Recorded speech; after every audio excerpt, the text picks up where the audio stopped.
Olá, pessoal, boa tarde. Que alegria poder estar aqui mais uma tarde com vocês, para podermos conversar sobre doutrina espírita. Hoje, quem vai estar junto conosco é o nosso irmão Ricardo Baesso. Daqui a pouco a gente vai chamar ele para o estúdio para a gente poder bater um papo com ele. E o tema vai ser depressão, ciência e espiritismo. Mas antes da gente chamar o irmão Ricardo, a gente vai fazer uma leitura e uma prece inicial para a gente poder abrir os trabalhos de hoje junto com vocês. E a leitura que a gente vai fazer é do livro Agenda Cristã, psicografado por Francisco Cândido Xavier, pelo espírito de André Luiz. E a gente vai ler a mensagem número 11, intitulada Medicação Preventiva. Pense muito antes da discussão. O discutidor, por vezes, não passa de estouvado. Use a coragem sem abuso. O corajoso, em muitas ocasiões, é simplesmente imprudente. Observe os seus métodos de cultivar a verdade. Muitas pessoas que se presumem verdadeiras são veículos de perturbação e desânimo. Proceda com inteligência em todas as situações. Não se esqueça, porém, de que muitos homens inteligentes são meros velhacos. Seja forte na luta de cada dia. Não ouvide, contudo, que muitos companheiros valentes são suicidas inconscientes. Estime a eficiência, no entanto, a pretexto de rapidez, não adote precipitação. Não enfrente perigos sem recursos para anulá-los. O que consignamos por desassombro muitas vezes é loucura. Guarde valor em suas atitudes. Recorde, entretanto, que o valor não consiste em vencer de qualquer modo, mas em conquistar o adversário no trabalho pacífico. Tenha bom ânimo, mas seja comedido em seus empreendimentos. Da audácia ao crime, a distância é de poucos passos. Atenda à afabilidade e à doçura em seu caminho. Não perca, porém, o seu tempo em conversas inúteis. Bom, meus irmãos, nós vamos serenar os nossos pensamentos, agradecendo a Jesus, nosso irmão maior, a oportunidade que temos de estar aqui reunidos para podermos estudar a doutrina espírita que ele já havia anunciado como consolador.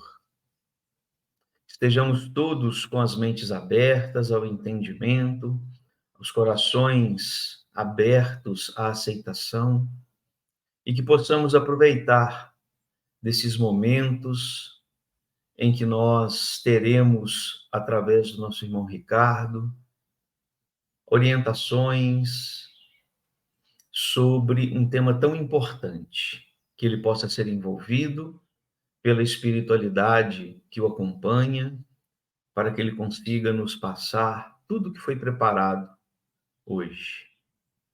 Com esse sentimento de gratidão por a oportunidade de estarmos aqui reunidos, nós vamos iniciar as atividades dando graças a Deus, que assim seja. Bom, meus irmãos, nós vamos chamar o Ricardo aqui para junto da gente, para a gente poder bater aquele papo. Olá, Marcelo. Boa tarde para todos. É um prazer, uma alegria imensa. Eu agradeço o convite. A gente que fica feliz. E fique à vontade, Ricardo, a casa é sua. Obrigado, Marcelo. Então, nós vamos, minha gente, examinar um tema que é um tema da área psicológica, da área médica, mas com o cuidado de inserir a nossa doutrina espírita, que tem muito a ajudar no entendimento dessa condição que é a depressão. À guisa de introdução, é importante a gente diferenciar uma tristeza que faz parte do quadro da depressão de uma tristeza normal, fisiológica, como uma emoção humana. Sentir-se triste diante de um episódio em que a tristeza é justificada não é algo passível de tratamento, é uma condição normal. Muitas pessoas têm dificuldade em entender isso.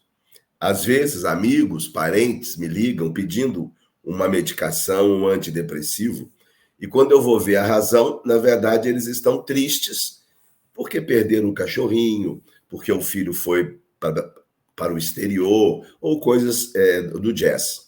Na verdade, são condições normais da vida humana.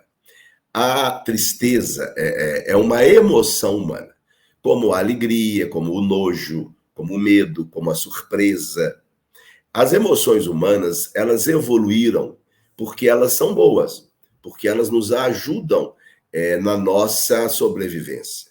Medo, raiva, surpresa, nojo, alegria e tristeza, que são as chamadas emoções básicas, elas são normais e a gente precisa conviver com elas de uma forma natural.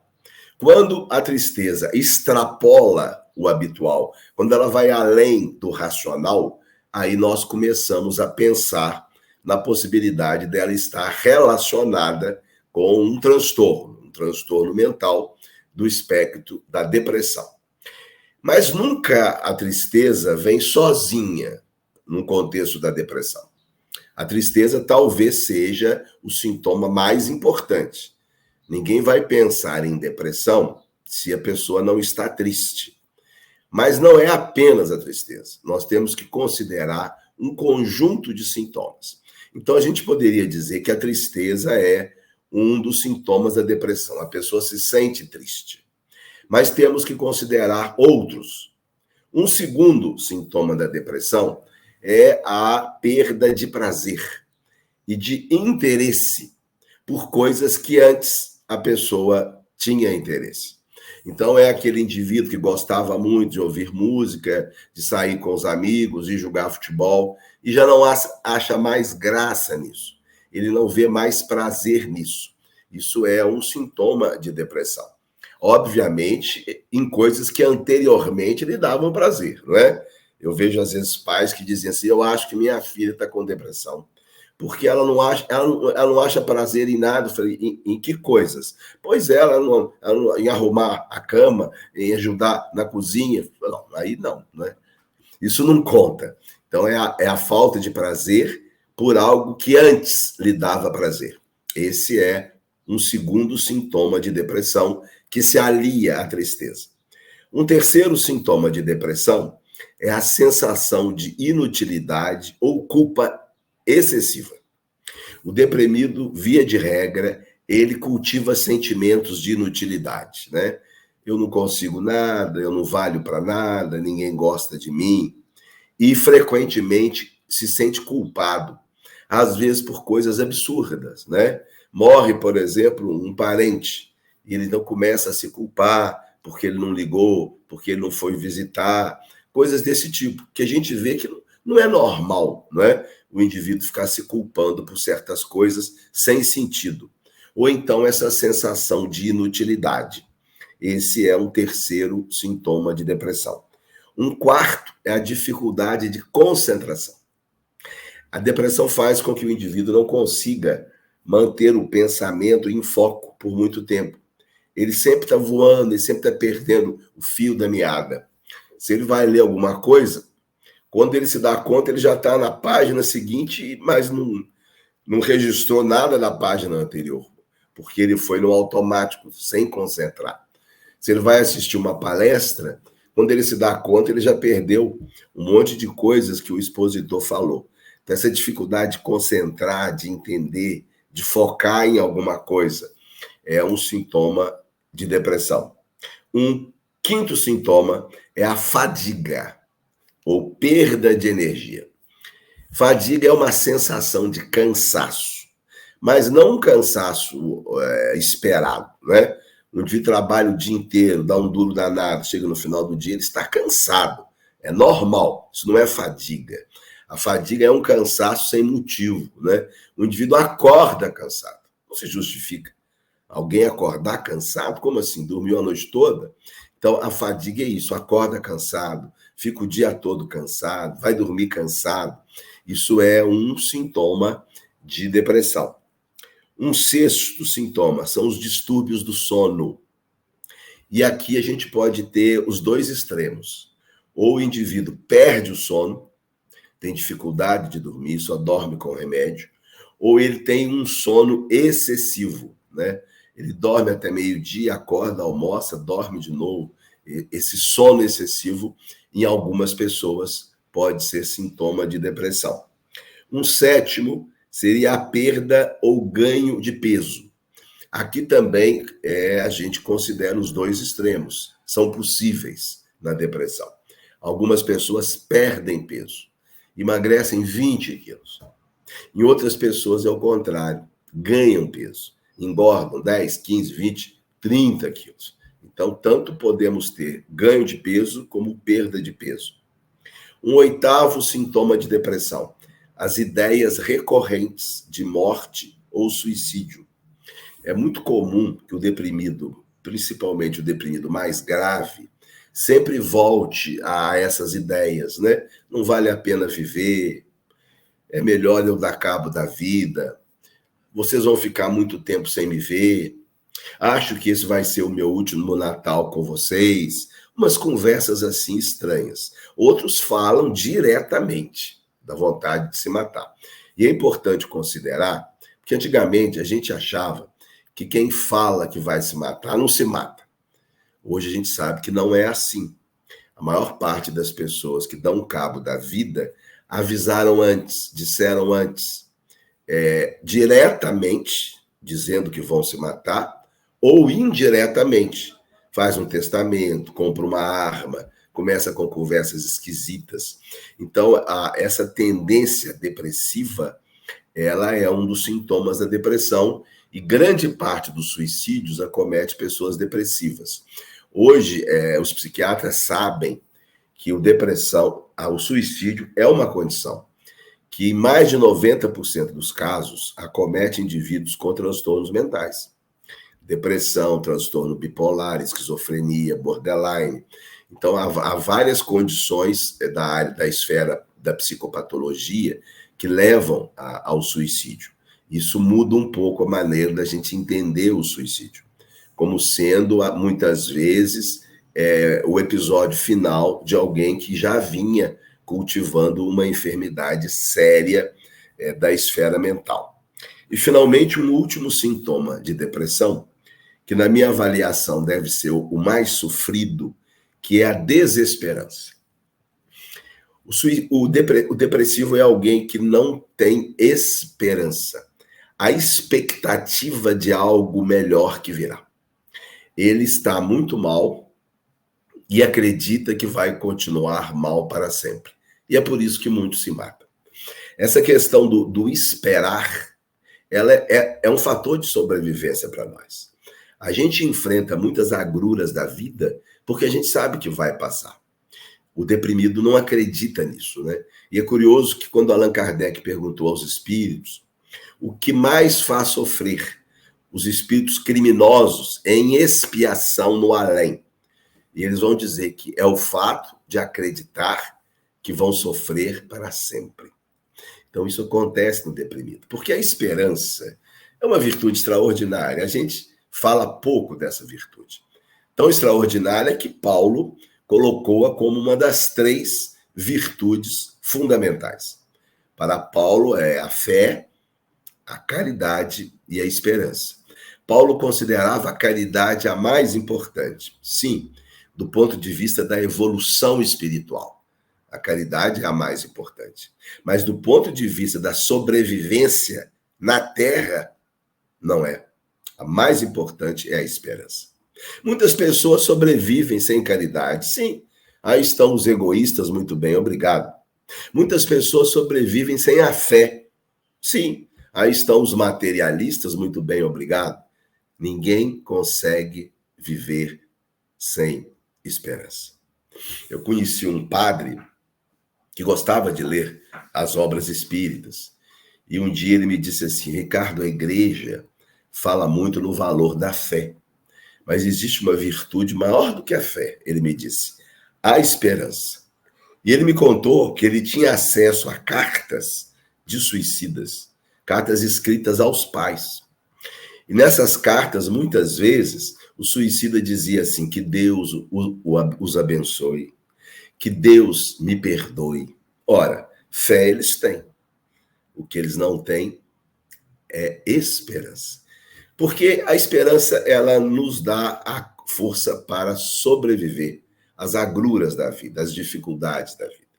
Se a gente for parar para analisar, nós estamos sempre esperando alguma coisa. O indivíduo, às vezes, suporta um ambiente de trabalho difícil, angustiante. Por quê? Porque ele sabe que no final de semana ele vai ter um domingo por conta dele. O indivíduo suporta, às vezes, o ano inteiro numa situação profissional de agruras, porque ele sabe que depois de um ano ele vai ter um mês de férias. O indivíduo suporta a vida inteira uma profissão que às vezes ele não gosta, um ambiente de trabalho hostil, sabendo que depois de 35 anos ele vai ter a sua aposentadoria. A gente está sempre esperando alguma coisa. Eu falava isso na época que eu dava aula na faculdade de medicina, e eu dava aula no começo do curso. Eu dizia para eles, vocês só vão suportar esse curso porque vocês sabem que daqui a 6 anos isso vai acabar. Porque se vocês fossem informados de que vão ficar nesse curso a vida inteira, vocês caíam fora. Então é essa expectativa de vida que nos mantém, né? Eu tinha um tio, irmão mais velho de meu pai, tio Dico, que depois de uma certa idade começou a comprar bilhetes de loteria. E um dia ele encontrou com meu pai mexeu com ele, mas Dico, você é espírita? Você sabe que propriedade legítima é aquela que é resultada do trabalho honesto, comprando bilhete de loteria? Ele voltou e disse, não, Arthur, não, eu não compro para ganhar, não. Eu sei que eu não vou ganhar. Eu compro para ter alguma coisa para esperar. Afinal, estou aposentado, meus filhos adultos, meus netos não querem mais nada comigo. A única coisa que eu tenho para esperar é a morte. E como esperar a morte? Não é nem um pouco agradável? Eu compro um bilhete de loteria e fico assim imaginando o que eu poderia fazer para ajudar os outros se eu ganhasse. Então, é essa necessidade que nós temos de alimentar em nós a esperança. Um dos fatos mais trágicos registrados na história da medicina foi de um pai na cidade de Tours, na França, no ano de 1892. Sua filhinha de 5 anos havia sido acometida pelo croup, ou difteria, que é uma doença que compromete as vias aéreas superiores. E a bactéria vai inflamando e criando uma membrana que obstrui as vias aéreas.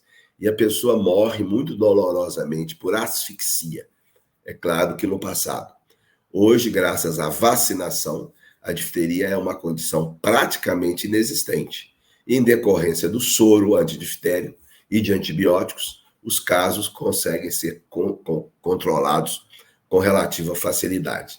Mas na época não havia nem antibiótico, nem soro, e a criança estava muito grave, com essa falta de ar. E ele, com muitos recursos, já mandara cartas, telegramas para grandes institutos médicos de Londres, de Paris. O que vocês têm de novo para a difteria? Por favor, minha filha está agônica. O que vocês têm aí? E vinham apenas promessas. Doutor, temos pesquisas. Tá adiantado o estudo do soro, mas por enquanto ainda nada. Ele vendo a criança sofrer, até que certa madrugada ele não aguentou mais. Pegou uma ampola, 10 ml de morfina e aplicou na veia da criança, e ela veio a falecer.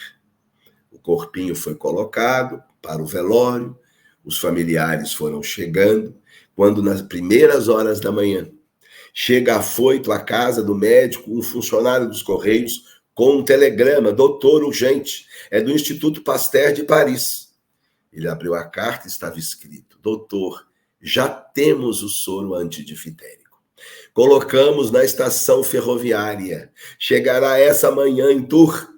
Ele havia matado a filhinha algumas horas atrás. Então, a necessidade de esperar. Eu me lembro aqui de uma figura notável da nossa literatura, Manuel Carneiro de Souza Bandeira Filho, o nosso Manuel Bandeira, um dos 4 maiores poetas de nossa literatura.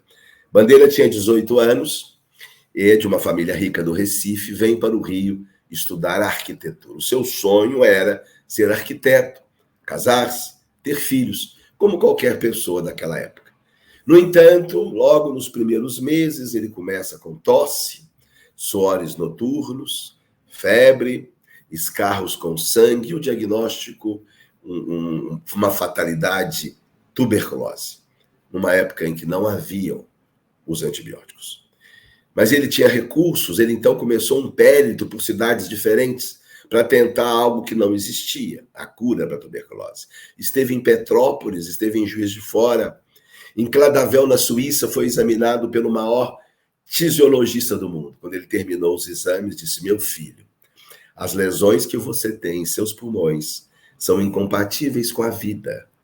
Volte para casa e morra junto dos seus pais. Ele retornou, mas não entregou-se. Já não podia fazer mais arquitetura, já não podia mais casar-se, ter filhos, e resolveu dedicar-se à literatura, a estudar, a escrever. Viveu até os 82 anos e se tornou um dos maiores poetas de nossa literatura. Isso falta ao deprimido. Mas como nós vamos explicar os transtornos depressivos? Para a ciência oficial, não existe uma causa única. A depressão é resultado de uma somatória de fatores. Fatores físicos, psíquicos e sociais. Fatores físicos, biológicos. Há alguns genes que estão relacionados à depressão. Então, determinados genes, na construção do cérebro, criam determinados circuitos cerebrais com deficiências de alguns neurotransmissores, de alguns receptores, e é por isso que muitos deprimidos melhoram com o remédio, porque o remédio melhora a química do cérebro. Além dos fatores biológicos, fatores psíquicos, as experiências de vida desse indivíduo, a maneira dele lidar com as dificuldades, com as frustrações, com as carências, e também fatores sociais, o seu entorno, a sua história de vida, as suas inter-relações, as questões familiares, etc. Nós espíritas admitimos, aceitamos essa posição da psiquiatria. Fatores físicos, fatores sociais e fatores psíquicos. Mas acrescentamos outro fator, o fator espiritual. E espiritual aqui em dois sentidos. Espiritual no sentido do que esse espírito traz para a sua existência, e espiritual no sentido das inter-relações com os espíritos desencarnados, aquilo que Allan Kardec chamou de obsessão. Considerando inicialmente o primeiro fator espiritual, nós reencarnamos com tendências instintivas. Essa expressão vem de Allan Kardec. Tendências instintivas. O que é isso? São inclinações que nós trazemos, resultado das existências anteriores. De onde vivemos, das profissões que militamos, das doenças que tivemos, dos grandes erros, dos acertos, das frustrações. Tudo isso vem do nosso inconsciente como uma força, como uma tendência. E muitos deprimidos trazem essas tendências de forma disfuncional, como se fossem marcas psíquicas disfuncionais. Algumas ligadas à culpa, outras ao ódio, outras à desesperança. Algumas marcas psíquicas ligadas a fixações, pessoas que reencarnam com pensamento cristalizado em fatos, em coisas, em lugares, em posições de destaque ou poder. E essas marcas psíquicas que o espírito traz, elas que formam a matriz onde vai se instalar a depressão, obviamente, considerando os fatores biológicos, os fatores psíquicos e os fatores sociais. Mas as marcas psíquicas disfuncionais formam a matriz. É ali, é nesse inconsciente, é nesse espírito reencarnado que traz a sua história, é que vai se dar o processo depressivo. A doutora Thaís Moriyama, que é uma psiquiatra espírita de São Paulo, ela conta a respeito de um casal que ela atendeu, de mais ou menos 50 anos, e que, curiosamente, desenvolveram uma depressão simultaneamente, o que é uma coisa muito rara. E era uma depressão muito severa, e ela não estava conseguindo controlá-los. E ela pediu, então, a uma amiga médium, que no trabalho mediúnico pudesse fazer uma análise do caso. E algumas semanas depois, a amiga ligou e disse: tá aí, você está pensando em obsessão? Ela disse: sim, estou pensando em obsessão, porque os dois adoecerem simultaneamente. E a amiga lhe disse: pois não é depressão. Esse casal aí, na encarnação passada, eles dirigiam um navio. E por erro deles, esse navio perdeu a rota e foi parar numa ilha inóspita, sem condições de recurso. E a tripulação ficou lá por muito tempo, sofrendo muito. E eles, então, nunca se perdoaram por isso. E agora, essa culpa da encarnação passada está se manifestando através de um transtorno depressivo. Um outro fator espiritual relacionado à depressão são as obsessões. Nós somos acompanhados por uma série de espíritos, alguns amigos, outros desafetos do passado. E a aproximação desses espíritos pode transferir para nós determinados fluidos, determinadas impressões que não são boas. E isso pode desencadear em nós esse quadro de tristeza, desinteresse, culpa, desesperança, etc. Allan Kardec tem no livro Céu e Inferno uma história paradigmática de Antônio Bell. Antônio Bell era caixa de uma agência bancária no Canadá.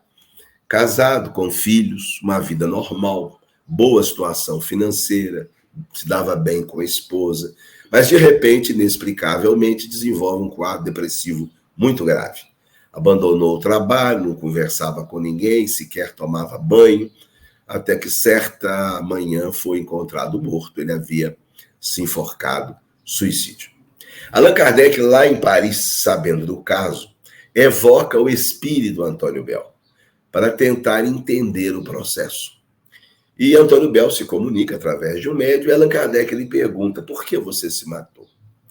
Afinal, você era uma pessoa saudável, tinha um bom emprego, uma esposa que o amava, filhos saudáveis, não tinha dívidas. Por que você se matou? E Bell responde: mas eu não me matei. Eu fui assassinado por um espírito obsessor. E contou a sua história. Na encarnação passada, ele havia se enamorado de uma mocinha que também gostava dela. Mas o pai queria que ela se casasse com um moço rico da corte e impediu o namoro dos dois e fez com que ela se casasse com esse rapaz. Mas Antônio Bell não perdoou e envenenou o seu rival, levando-o à morte. O pai do rapaz morto nunca o perdoou. Não conseguiu atingi-lo naquela encarnação, mas procurou-o pelo espaço e o encontrou já reencarnado no Canadá. E o pai, então, do rapaz morto, por um ódio que ultrapassou as fronteiras do tempo, desencadeia nele uma depressão tão grave que faz com que ele se mate. Então, são os fatores obsessivos, que nem sempre estão relacionados ao ódio.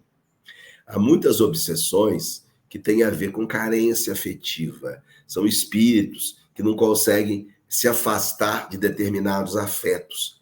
E nesse particular, eu tomei ciência de um caso dramático, de uma companheira do movimento espírita, médium de uma casa, que veio a falecer. Algumas semanas depois, sua filha mais velha desenvolve um quadro depressivo grave. Medicada, com psicoterapia, nada melhorava, até que alguém disse: leve-a ao centro. A mãe era espírita, talvez possam ajudá-la. E o marido, então, a leva para tomar um passe. E no momento em que a equipe está ali, o médium passista vê a mãezinha dela, companheira deles do centro, profundamente transtornada e ligada psiquicamente à filha.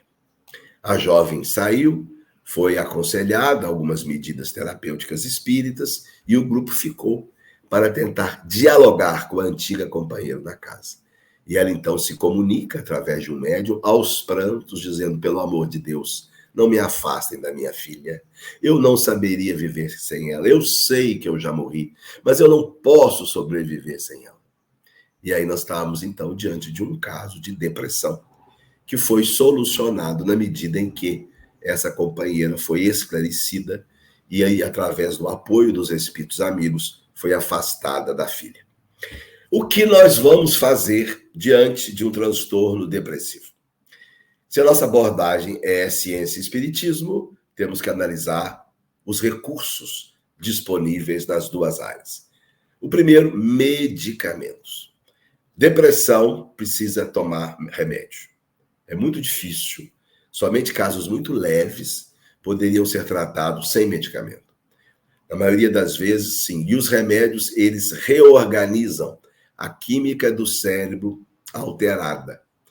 E, infelizmente, a gente ainda vê no nosso movimento espírita muitas pessoas colocando reticências ao uso dos psicofármacos. Eu nunca me esqueço de uma jovenzinha que ela me procurava uma vez por mês, quando eu trabalhei na Policlínica de Benfica, para pedir uma receita de diazepam. E quando eu dava a receita para ela, ela voltava e me dizia assim: doutor Ricardo, não conta para ninguém lá no centro que eu tomo esse remédio, não, tá? E eu dizia: mas é claro, por que eu iria contar? Não vou contar. Mas até que um dia, lá para as tantas, eu perguntei: mas por que você esconde isso das pessoas do centro? Aí me falou assim: porque todo mundo lá fala muito mal de quem toma remédio controlado. Eu disse: mas e você? Você não os esclarece? Não, eu também falo mal. Então nós precisamos tirar esse mito. Os remédios, quando necessários, precisam ser bem indicados.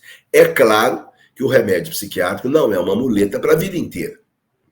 Há pessoas que já não mais precisariam dele e continuam tomando. Virou um vício. Não é isso que nós estamos propondo. Nós estamos propondo que os medicamentos sejam usados, acompanhados por um médico, e assim que o quadro se resolveu, o medicamento vai ser retirado. Não é necessário que se tome a vida inteira. Além do tratamento com medicamentos, a ciência oficial oferece a psicoterapia, que é de excelentes resultados. O psicólogo vai ajudar o deprimido a reorganizar as suas ideias, vai ajudá-lo a mostrar que tem possibilidades de superação, vai fortalecer o sentimento da esperança. Então, deve sempre o deprimido ter um psicólogo acompanhando. Além desses recursos, existem outros que os próprios psiquiatras estão recomendando, como, por exemplo, os exercícios físicos. A gente sabe que os exercícios físicos estimulam o cérebro na produção de várias substâncias químicas. Endorfina, serotonina, que são substâncias que aliviam a dor, que melhoram o humor. Então, o deprimido deve fazer atividades físicas. Uma outra coisa, procurar ter disciplina na vida. Muitas vezes o que nos atormenta é uma vida abalroada, é uma vida atormentada, é uma vida cheia de compromisso. Eu vejo gente assim, né? Marca uma consulta com o médico às 4, tendo que pegar o neto na escola às 5, não vai dar certo, né? Então acaba que a gente tem uma vida muito corrida, com muitos compromissos, isso também agrava a questão psíquica. Então uma vida mais disciplinada, mais organizada, menos coisa todos os dias. Evitar discussões em certos assuntos. Assuntos que não são bons, principalmente com pessoas muito agressivas, pessoas muito polêmicas. Então, com essas pessoas, é importante a gente ter conversas amenas, né? Eu sou assim. Eu só converso assuntos mais pesados, mais polêmicos, com aquelas pessoas que eu amo muito. Porque eu sei que no final tudo vai dar certo. Mas com aquelas pessoas que eu não tenho muita afinidade, só conversa superficial. Não aprofundo, não abordo certos assuntos, e por pouco tempo, porque nós temos os nossos limites. Certas pessoas não dá para ficar com elas muito tempo. Não é excluí-las da nossa vida, mas dar a elas o tempo do nosso limite de suportá-las. Então, a gente tem que considerar essas questões. Outra coisa, selecionar os filmes e séries que nós vamos ver, evitando filmes e séries que abaixa muito o grau psíquico, que diminui o humor, não é? Que gera em nós muita raiva, muito medo, muita antipatia. Então, procurar ter filmes mais elevados, edificantes. Da mesma forma, a leitura, é importante ler boas obras. Muitas pessoas dizem que têm dificuldade em ler. Isso é verdade, mas procurem textos menores. Leia um parágrafo, leia em voz alta, faça um resumo do que leu. São formas de ativar o mecanismo de concentração. E os recursos espíritas? Os recursos espíritas são a oração, o passe, a água fluidificada, o culto no lar, os grupos de estudo e o trabalho voluntário. Todos esses recursos espíritas têm muito a colaborar no tratamento da depressão. A fluidoterapia espírita, na minha prática, eu sou médico há 40 anos, tenho visto os resultados extraordinários do passe, da oração. Um dos casos que mais me marcou foi de um companheiro da Casa Espírita. Nós tínhamos um grupo de estudos, era sextas-feiras, às 22 horas. Nós estudávamos a série André Luiz, a coleção Nosso Lar. E ele é um rapaz de nome Edmilson, tinha uma frequência muito boa, mas naquele dia ele não havia chegado e 10 horas da noite toca o telefone, era a mãezinha, dizendo que ele havia se internado num hospital da cidade, com fortes dores abdominais, vômitos, e o médico que o atendeu de plantão, preocupado que fosse algo cirúrgico, o havia internado no início da noite. E nós, ao final do nosso estudo, às 11 horas da noite, fizemos uma irradiação para o Edmilson. Fixamos a nossa mente nele, em Jesus, e pedimos ao mestre que permitisse que os espíritos amigos vinculados ao nosso grupo fossem até ele e o ajudassem na medida do possível. No dia seguinte, pela manhã, eu fui visitá-lo. E quando cheguei, ele estava sentadinho na sua cama, com as pernas cruzadas, tinha tomado o café. Eu disse assim, mas rapaz, como você estava? Eu estou ótimo. Eu disse assim, bom, então o remédio que o médico te deu foi muito eficaz. E ele então me disse que não havia sido visto por médico algum, nem tomado medicamento algum, e que a sua melhora havia se iniciado às 11 horas da noite. E ninguém havia lhe dito que nós faríamos para ele essa irradiação. Então, esses recursos são importantes e devemos lançar mão deles. O culto no lar. Um dos casos relacionados ao culto no lar mais expressivo envolveu uma garotinha de 5 anos numa cidade próxima daqui. De repente, a criança começou a entrar em pânico sempre que o pai chegava do serviço em casa. O pai era bancário. Quando ele chegava por volta de 7 horas da noite, a menininha entrava em pânico, apontava para o pai, chorava, ia para o quarto, enfiava-se debaixo da cama e ninguém conseguia entender nada. Foi levado ao pediatra. O pediatra não sabia dizer, falou, leve ao centro espírita. E levaram ao centro espírita e aí os benfeitores orientaram o culto no lar. Que aquela família começasse a orar, se possível, mais de uma vez, lesse uma mensagem e fizesse uma prece em benefício dela. E eles começaram a fazer isso, em poucas semanas o quadro havia se resolvido. E a explicação é curiosa. O pai, quando saía do banco, passava num boteco para tomar uma cerveja com os amigos. Ia para casa carregando consigo aqueles espíritos vinculados a esse ambiente. A criança, aos 5 anos, com uma mediunidade, que às vezes é comum nessa idade, via esses espíritos e entrava em pânico. O culto no lar criou em torno daquela residência defesas vibratórias. O pai continuou indo ao bar. Os espíritos continuaram acompanhando, mas quando chegavam naquela residência, os espíritos não conseguiam entrar. O trabalho voluntário hoje é algo recomendado até mesmo por psiquiatras. Na Europa e nos Estados Unidos é quase ordinário que os médicos recomendem aos doentes com depressão que se ofereçam como voluntários, porque o trabalho voluntariado aumenta a autoestima, a pessoa se sente útil, ela recebe vibrações daqueles que são beneficiados e recebe vibrações dos espíritos vinculados àquelas pessoas que ficam felizes e acompanham o doente, interferem em benefício dele. Então, o trabalho voluntário. E, finalmente, um último recurso, conviver com pessoas boas. Nós precisamos, nós somos profundamente sensíveis às influências psíquicas das pessoas que estão junto de nós. Procure pessoas boas, pessoas compassivas, pessoas sensíveis ao bem. Converse com elas, dialogue com elas, aproveitem daquilo que elas têm a lhes oferecer. Eu acredito, minha gente, que com esses recursos nós podemos conseguir vencer esse drama da depressão e termos uma vida o mais saudável possível. Um grande abraço a todos, até uma próxima oportunidade. Ô, Ricardo, a gente agradece muito, muito, muito as suas reflexões, a importância do tema. Eu estava ouvindo aqui você falar e estava enxergando, né? Situações pequenas que a gente mesmo passa, às vezes, no dia a dia e não dá importância. A gente tem que aprender a se observar um pouco mais. Isso mesmo. Ricardo, pode falar, Ricardo. Não, eu que agradeço o convite, né? É muito bom estar com vocês, tá? Que bom. Eu vou fazer a prece final para a gente poder encerrar, tá bom? Eu vou te convidar para ficar aqui junto com a gente, logo depois a gente encerra, tá? E nesse momento, meus irmãos, nós vamos agradecendo a Deus, nosso Pai maior, a Jesus, nosso irmão, e essa espiritualidade que trabalha em seu nome, que nos oferece essas informações de forma intuitiva, através da ciência, que é um mecanismo utilizado pela espiritualidade maior para nos oferecer a possibilidade do entendimento, do avanço. Possamos aprender, através das informações vindas dos espíritos de várias formas, como lidar com as nossas dores, com as nossas imperfeições morais, para que possamos progredir.